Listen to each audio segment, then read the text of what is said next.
Les chercheurs sont formels à l'image de cette barrière de corail qui s'étend le long de la côte égyptienne en mer Rouge, se trouve ce qui pourrait devenir le dernier refuge de coraux au monde.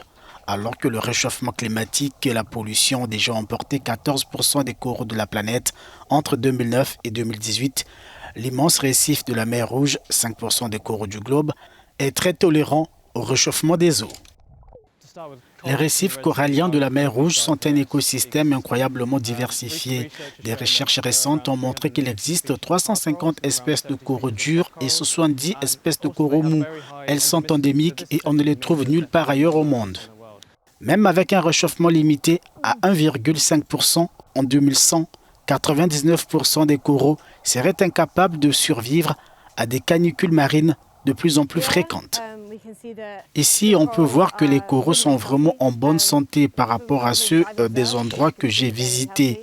Pour le moment, l'opinion générale est positive. Il y a encore beaucoup de travail à faire et beaucoup d'expansion au programme. La canicule a fait blanchir 91% de la grande barrière de corail d'Australie, classée au patrimoine mondial de l'UNESCO. Mais les récifs de la mer Rouge sont immunisés contre le phénomène. La résilience des récifs coralliens de la mer Rouge est élevée et ils sont très capables de se remettre du blanchiment si cela se produit. C'est quelque chose que nous devons protéger. Les coraux ne couvrent que 0,2% des fonds marins mondiaux, mais ils abritent au moins un quart de la faune et de la flore marine et plus de 500 millions de personnes en dépendent au quotidien.